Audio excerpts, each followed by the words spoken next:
Backstage at Beyoncé's rehearsal, the space was quiet and controlled.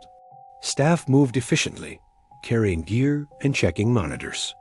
Beyoncé focused entirely on her routine, adjusting small details on stage. I stayed out of the way, following instructions and carrying equipment. Everything seemed normal, but there was a calm intensity in the room, a focus that drew attention without speaking or moving anyone else unusually. While moving cables, I noticed a door slightly open. It led to a hallway with mirrors covered in black cloth. From beyond the door, I could hear Beyoncé humming softly. It wasn't loud or strange, just part of her warm-up. I paused for a moment, noticing the quiet order of the hallway. Everything seemed ordinary, yet I sensed that the area was private for a reason. Beyoncé's voice floated calmly, keeping the space alive. Through the doorway, Beyoncé was visible in a room reviewing her set. She moved deliberately, checking props and monitors. Every gesture was precise, as if she wanted nothing overlooked. I stayed quiet, observing without approaching. Nothing seemed unusual, just her focus. It was clear she controlled every part of her rehearsal.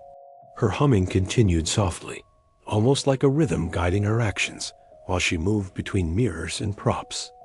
I noticed a storage room with stage props, a chalk circle on the floor, candles, and a music stand holding a paper titled Lucifer Sequence, Draft Visual Concept. Beyoncé wasn't there. It was clearly part of a stage idea, not a ritual. I kept observing quietly from afar. The props seemed organized for visual purposes. She moved naturally, focused, adjusting positions on stage, humming softly while preparing her performance without any rush or distraction. What happens when her rehearsal moves toward the ritual props? Beyoncé approached the chalk circle. She arranged microphones, light markers, and music sheets inside carefully. It felt ritual-like, but it was clearly rehearsal work. I watched quietly as she adjusted everything without speaking. Her humming continued steadily. There was a weight to the space, a focus that made the stage feel alive. Every placement was deliberate, as if testing how each item interacted with the performance visually. After finishing with the circle, she moved to a low table backstage. She placed crystals, small figurines, and candles carefully, adjusting them in a precise pattern. The lights highlighted each object. To anyone else, it looked like artistic arrangement for visual effect, but it carried the same quiet intensity as the circle. She worked silently, focused, humming softly. It was creative preparation, but the objects and her attention gave the room a subtle, eerie feeling. Beyoncé returned to rehearsing her movements across the stage. The mirrors reflected her from different angles. Her posture and gestures were precise. Slight variations appeared, naturally due to angles, not supernatural causes. She stopped at points to check spacing, props, and lighting. Everything was methodical. Observing her, I noticed how much attention she paid to the visual details. The space felt quiet, focused, and slightly unusual because of her intense preparation. Beyoncé moved back to the chalk circle. She adjusted the microphones and light markers once more, checking that each item was positioned precisely. She paused, hummed softly, and tested the space with small movements. It wasn't dramatic, just careful. I could see the thought she put into every detail, how she used the circle for alignment and visual impact. Nothing felt unsafe, just unusually meticulous. After the circle, she returned to the table with the figurines, crystals, and candles. Beyoncé arranged them differently this time, turning each object slightly to catch the light in a new way. She stepped back and observed them silently. It was clearly part of her artistic planning. The arrangement looked symbolic, but not supernatural. She continued humming quietly, moving slowly between objects and stage markers, fully absorbed in her rehearsal. She walked across the room, testing her steps against the mirrors. Her reflections showed her from multiple angles. Slight differences appeared naturally due to perspective, but nothing felt staged or threatening. Beyoncé's focus never wavered. She adjusted her stance, looked at the reflections, and walked back. The mirror simply gave her feedback for her movements and posture, reinforcing her preparation. I stayed quiet, watching her work. Beyoncé returned to the chalk circle for one final check. She tapped a microphone lightly, moved a sheet of music slightly, and stepped back. Every adjustment was intentional. She glanced at the mirrored reflections, ensuring nothing seemed off from any angle. The candles and objects stayed in place. Her humming continued steadily, like a quiet metronome guiding the rehearsal. The room felt alive because of her focus, not because of anything supernatural. I walked toward the storage room again to double-check equipment. From the doorway, I could see Beyoncé still working, moving between mirrors, props, and the chalk circle. She didn't notice me. Her attention to detail made the space feel organized and deliberate. Everything had a purpose: the circle, the table, the lights. Observing her, I realized that her methodical rehearsal gave the stage a quiet intensity that stayed with anyone who noticed. When she moves toward the final setup, the objects seemed to interact with her in ways I hadn't seen before. Beyoncé moved toward the table with figurines, crystals, and candles. She adjusted each piece carefully, testing the light and sight lines. One candle flickered naturally as she stepped closer, but otherwise everything stayed in place. She hummed softly, almost as if counting steps or timing. Nothing felt dramatic, just precise. The setup reflected her rehearsal style, intentional and quiet, yet it left a subtle impression of unease for an observer. Finally, she stepped back to the center of the room, surveying the entire stage area: mirrors, chalk circle, and table setup. She hummed quietly, made a small adjustment to a prop, then nodded slightly, satisfied. Her rehearsal concluded without rush or drama. The candles remained lit, the objects arranged carefully, and the mirrors reflected her work consistently. It was calm, controlled, and quietly unsettling to watch her focus with such intensity. Beyoncé returned to the mirrors, walking slowly to observe her movements from every angle. She adjusted her posture, glanced at the reflections, and checked the alignment of props on the chalk circle. Each step was precise, like she was rehearsing for herself, rather than anyone watching. The humming continued quietly. Everything she did felt intentional, organized, and focused, creating a subtle tension that felt almost alive. She paused near the chalk circle, moving one microphone slightly and checking how it caught the light. Then she glanced at the table of objects. Each crystal, figurine, and candle was carefully arranged, forming a simple geometric pattern. It wasn't magical or supernatural, just her artistic arrangement, but the quiet concentration she gave to the setup made the space feel unusual to anyone observing from a distance. Beyoncé moved to the stage again, testing a few walking sequences. She stepped carefully, then pivoted to check angles with the mirrors. Her reflections showed subtle differences because of perspective, but her focus remained on the movements themselves.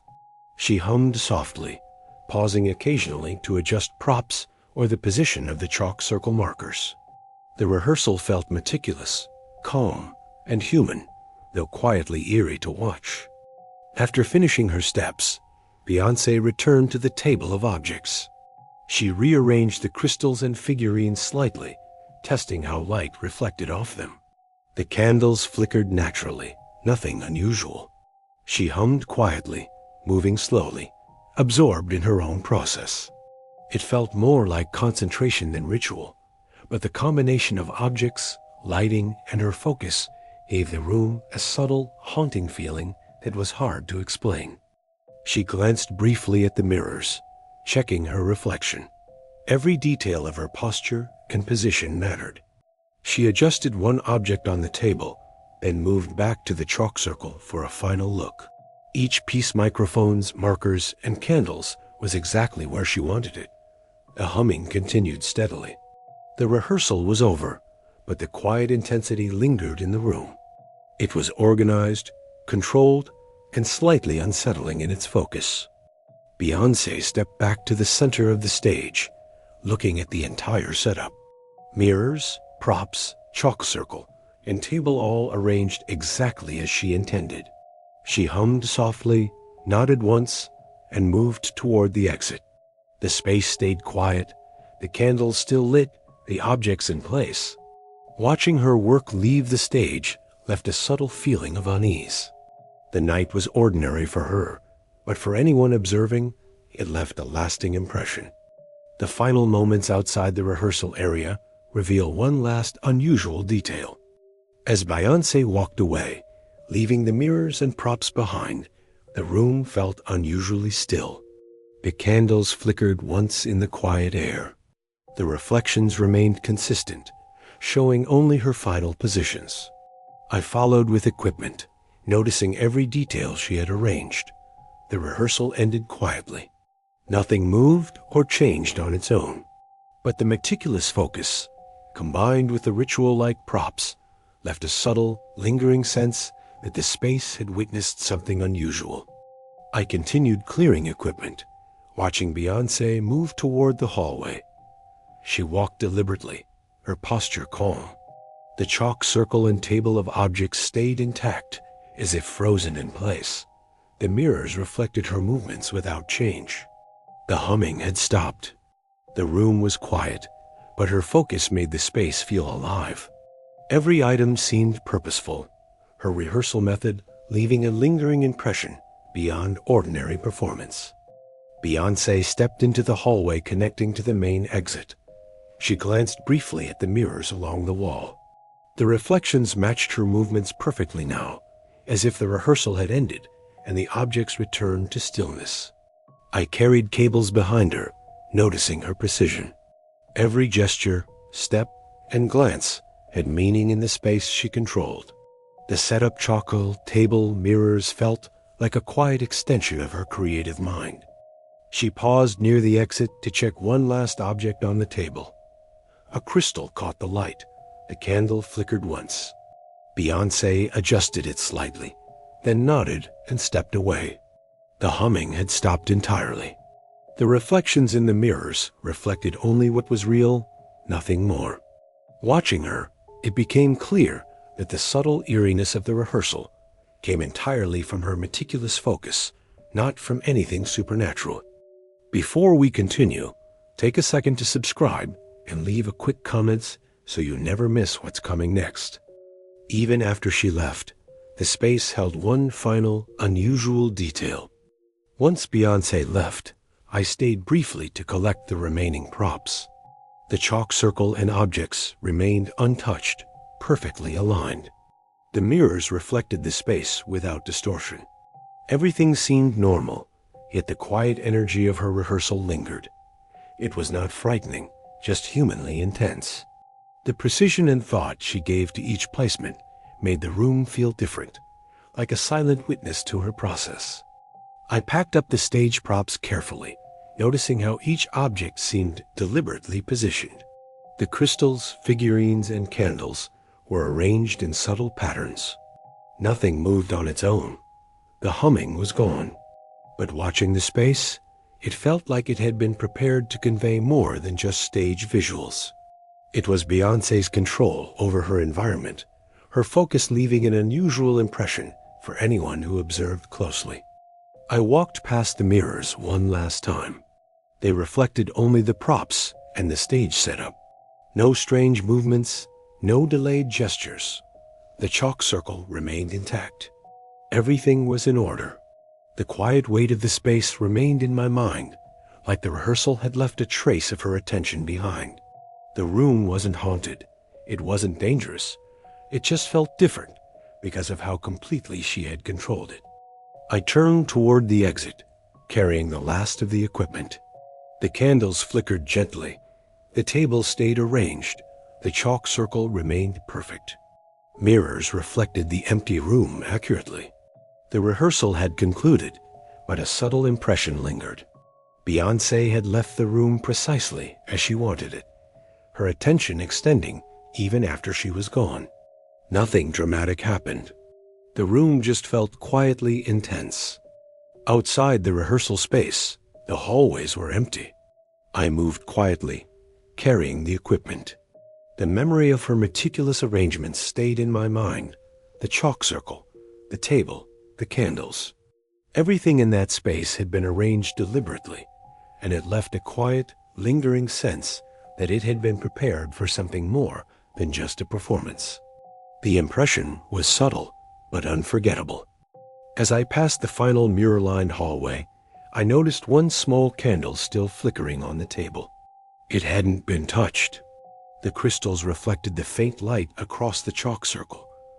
I paused for a second, just observing the stillness. Everything was in place. Beyoncé's influence remained in the setup. It was human, precise, and deliberate. The room was quiet, ordinary, but it carried a sense of controlled intensity. I finished collecting equipment and headed toward the main exit.